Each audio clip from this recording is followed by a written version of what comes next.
కుమారులు యెహోవా అనుగ్రహించే స్వాస్థ్యము గర్భఫలము ఆయన ఇచ్చు బహుమానమే.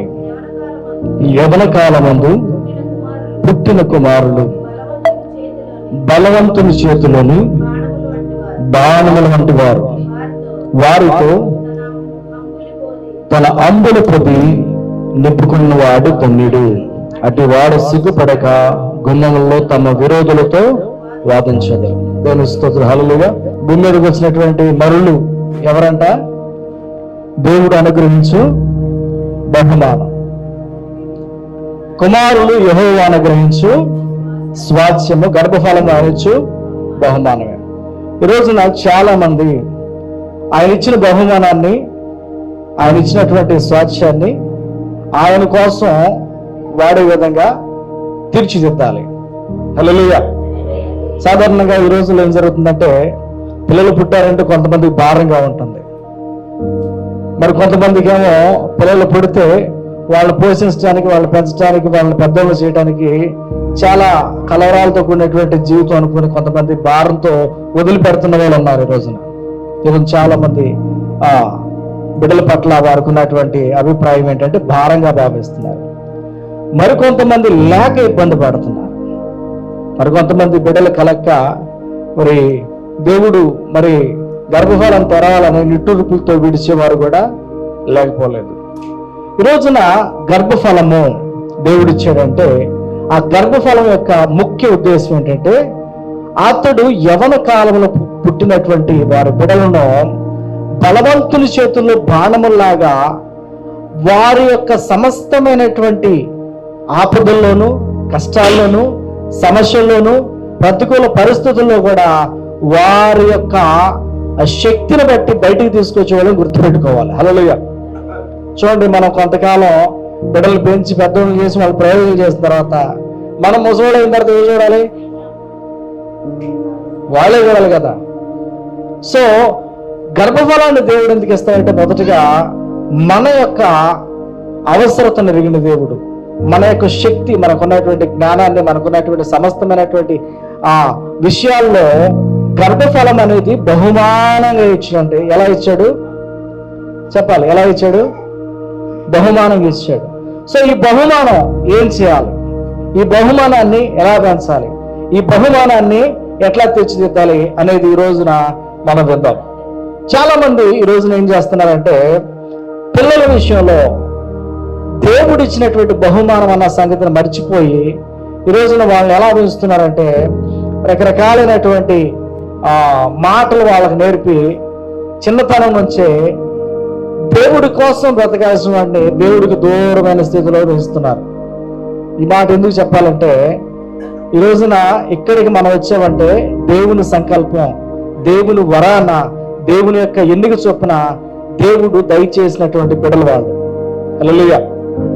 వాళ్ళు ఎందుకు ఇచ్చారయ్యా అంటే, దేవుడు వారి ద్వారా నీవు ఒక సామ్రాజ్యాన్ని నెలకొల్పాలని. మాట కొంచెం కొత్తగా ఉంది కదా.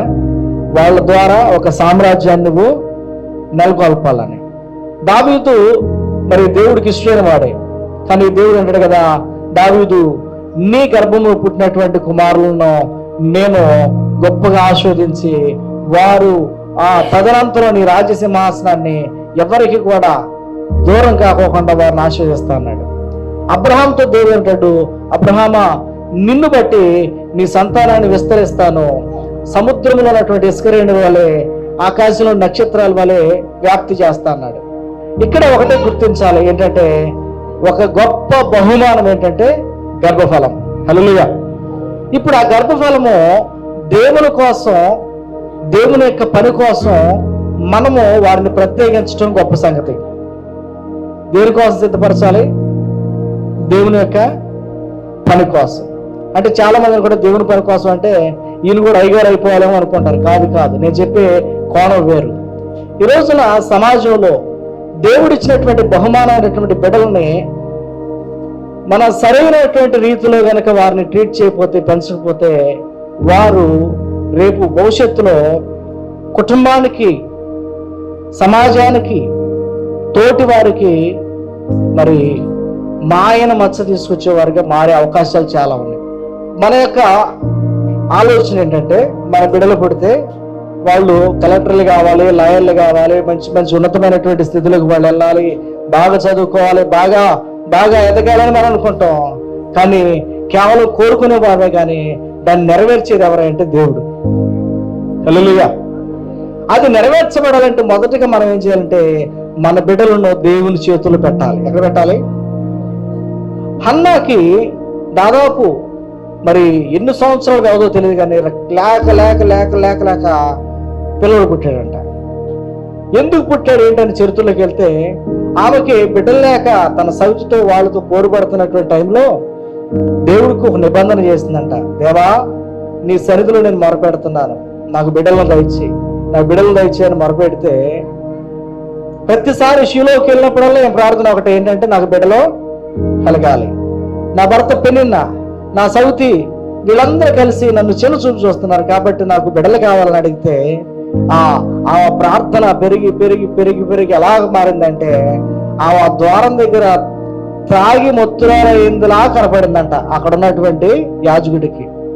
అప్పుడు ఏలి వచ్చి, అమ్మ ఏంటి ఇంత పొద్దున్న మొత్తురాలుగా ఉన్నావు అని చెప్పేసి అంటే, అయ్యా అది కాదు నా బాధ, నేను మొత్తురాలు కాదు, నాకు బిడ్డలు లేరని అన్నప్పుడు అప్పుడు ఆ యొక్క సందర్భంలో ఆయన యాజకుడు చెప్పిన మాట ఏంటంటే, మరుసటి ఏటకు నువ్వు వచ్చేటప్పటికి గర్భాన్ని నువ్వు ధరిస్తావు అని చెప్పాడంట. హల్లెలూయా.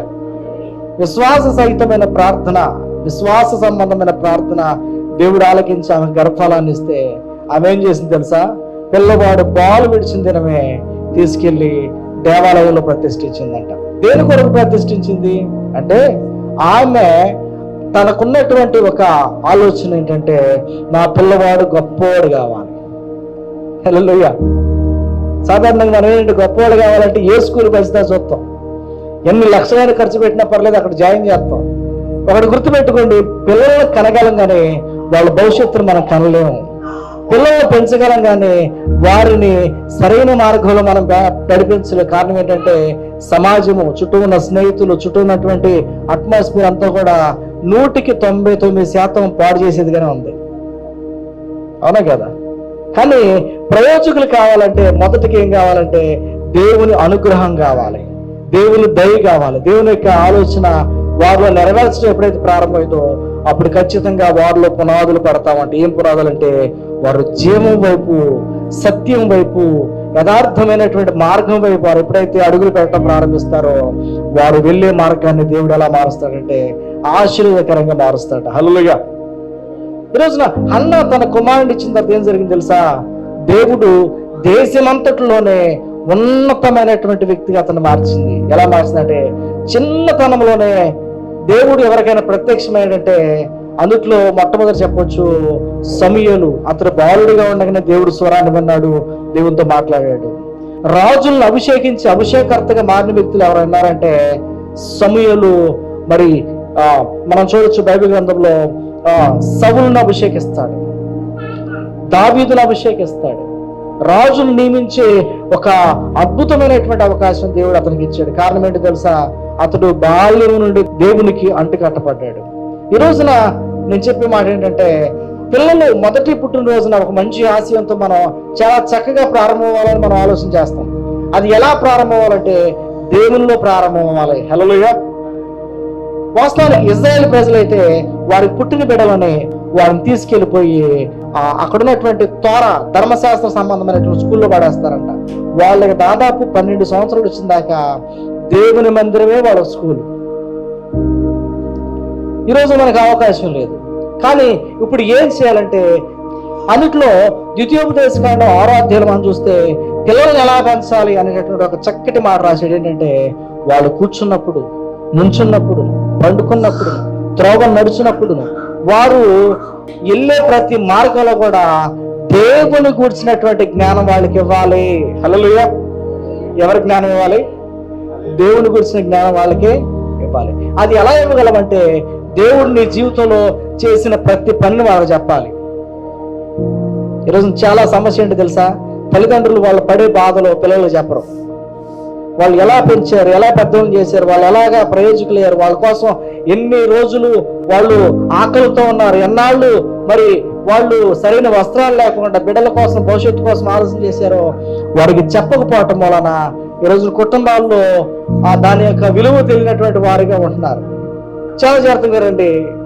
గర్భఫలము పిల్లలు యెహోవా ఇచ్చినటువంటి బహుమానము గనక ఆ బహుమానాలని మనం ఏం చేయాలంటే దేవుని యొక్క సన్నిధిలో పెంచడం అలవాటు చేసుకోవాలి.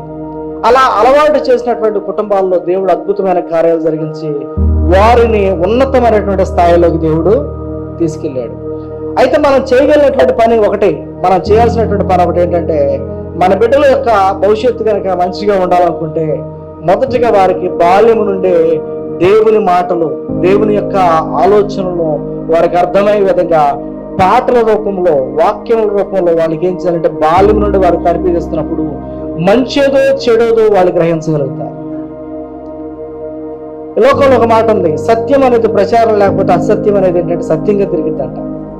అంటే ఇక్కడ చాలా వరకు ఏంటంటే మన కుటుంబాల్లో మనకి ఇచ్చిన బిడ్డలను మనం ఏం చేయాలంటే పరిరక్షించడం మాత్రమే కాదు, కానీ వారిని పర్యవేక్షణలో కూడా సరైనటువంటి దేవుని యొక్క ఆలోచనను మనం ఎరిగినటువంటి వారుగా దేవుని వైపు నడిపించడం ప్రారంభిస్తాం. వారు మీరు అనుకున్నటువంటి స్థాయిని వారు అధిరోగించగలుగుతారు, చేరతారు. అన్ని విషయాల్లో ఆరోగ్యమందును, జ్ఞానమందును, బుద్ధి అందును, వారి యొక్క ఎదుగుదల విషయంలో, అన్ని విషయాల్లో దేవుడు ఏం చేస్తారంటే మీరు అడగక ముందే దేవుడు వాళ్ళకి అనుగ్రహించడం ప్రారంభిస్తారు. చెప్పండి, దీనికోసమే కదా ఈ రోజున ఎవరు ఎన్ని కార్యక్రమాలు చేసినా, ఎన్ని పనులు చేసినా. సో దేవుడు మంచి ఆరోగ్యాన్ని ఇవ్వాలి, మంచి ఎదుగుదలని ఇవ్వాలి, మంచి జ్ఞానాన్ని ఇవ్వాలి, మంచిగా వాళ్ళని పెంచాలి అని మనం ఏం చేస్తామంటే ఏ పుణ్యకార్యం చేసినా, ఏం చేసినా కానీ వాళ్ళ బాగు కోసమే. అది జరగాలంటే మనం చేయాల్సిన పని అంటే దేవుని సన్నిధికి వారిని దగ్గరగా వారిని పెంచాలి. అట్లా ఎప్పుడైతే మనం ప్రారంభిస్తామో మనకు తెలియకోకుండానే అద్భుతమైనటువంటి సమయంలో మన కుటుంబాల్లో లెగుతారు. అద్భుతమైనటువంటి నాయకులైనటువంటి మరి బైబిల్లో చెప్పినటువంటి విశ్వాస యోధులు మన కుటుంబాల్లో లెగుతారు. వారు ఉన్నతమైనటువంటి స్థాయికి వెళ్ళి మనల్ని ప్రశాంతంగా ఉంచుతారు. హల్లెలూయా. ప్రార్థన చేసుకుందాం. పరిశుద్ధుడా, మహోన్నతుడా, నీకు వందనాలు తండ్రి. నిజమే నాయన, ఈ రోజు నా తండ్రి మాకు ఇచ్చినటువంటి బిడ్డలు నా తండ్రి నీ పరిచర్యలో, నీ యొక్క సన్నిధికి దగ్గరికి ఎప్పుడైతే మేము పెంచడం ప్రారంభిస్తాం, వారు అనుకోని రీతిగా తన ఉన్నతమైనటువంటి స్థితికి మీరు నడిపిస్తారని మేము తెలుసుకున్నాం తండ్రి. అయ్యా, మీ వాక్యాన్ని మా హృదయాలు భద్రం చేయండి. ముఖ్యంగా అవసరమైనటువంటి ప్రతిదీ బిడ్డలకు అనుగ్రహించండి. కృపలో దీవించి ఆశీర్వదించమని యేసయ్య దివ్య నామమున ప్రార్థించి అడిగి వేడుకుంటున్నాము తండ్రి. ఆమేన్. ఈ బైబిల్ హిస్టారికల్ మెసేజ్ అనే ఛానల్ ద్వారా బైబిల్ చారిత్రక సందేశాలను వీక్షిస్తున్నటువంటి నా ప్రియ స్నేహితులకు, శ్రేయోభిలాషులకు మన ప్రభువును రక్షకుడిని నజరేయుడైన యేసుక్రీస్తు నామములో మీ అందరికీ వందనాలు తెలియజేస్తున్నాను. అందరూ బాగున్నారు కదా? ప్రత్యేకంగా ఈ అతి దినాల్లో, ప్రభు యొక్క రాకడ సమీపంగా ఉన్నటువంటి దినాల్లో వాక్యాన్ని మనం ఎంతగానో శ్రద్ధగా స్వీకరించి వాక్యంలో ఉన్నటువంటి సత్యాలను మనం అవగాహన చేసుకొని దేవుని వాక్యాన్ని మనం వేరు చేసుకొని మన జీవితాన్ని మలుచుకోవడం ఎంతో ధన్యకరమైనది. ప్రత్యేకంగా దేవుని సువార్తను ప్రకటించడానికి అనేక మాధ్యమాల ద్వారా, అనేక కార్యక్రమాల ద్వారా మీ ముందుకు రావడం జరుగుతుంది. యేసుక్రీస్తు సువార్త సర్వ ప్రపంచానికి ప్రకటించబడాలి, ప్రతి ఒక్కరు రక్షించబడాలనే ఉద్దేశంతో మేము ముందుకు వెళ్తున్నాం. సువార్తను ప్రకటించడానికి మేము ఎంతగానో ప్రయాసపడుతున్నాం. మాకు అనేకమైనటువంటి అవసరాలు ఉన్నాయి. ఈ మెటీరియల్ కూడా కొన్ని కావాల్సి ఉన్నవి. ఈ భారభరితమైనటువంటి పరిచర్యలో మీరు కూడా పాలుభాగస్తులు. ప్రియ సహోదరి సహోదరులారా, మీ కొరకు మేము ప్రార్థిస్తున్నాము. దయచేసి మీ యొక్క ప్రార్థన అవసరాలు మాకు తెలియపరచండి. దేవుడు మిమ్మల్ని దీవించును గాక. ఆమేన్. మన మైలవరంలోని MFJ ఇన్స్టిట్యూట్ ద్వారా వృత్తి విద్యా కోర్సులు నేర్చుకుని మంచి భవిష్యత్తుకు నిచ్చెన వేసుకోండి. మా ఇన్స్టిట్యూట్ నందు computer basics, DTP, photo editing, graphics design, video mixing, short film making, 2D 3D animation, AI tools తో మూవీ మేకింగ్, ఎలక్ట్రానిక్ మీడియా తదితర కోర్సులు నేర్చుకున్నటకు కంప్యూటర్ కోర్సులో ఈ రోజే జాయిన్ అవ్వండి. సంగీతంపై ఆసక్తి ఉన్న విద్యార్థులకు మ్యూజిక్ ఇన్స్ట్రుమెంట్స్ నేర్పబడును. ముఖ్యంగా musical keyboard, tabla, rhythm pads నేర్పించబడును. మా address MFJ institute, Bhadrachalam main road, Narayana school ప్రక్కన, హీరో షోరూం పైన, మైలవరం. మా సెల్ నంబర్ 8500732125.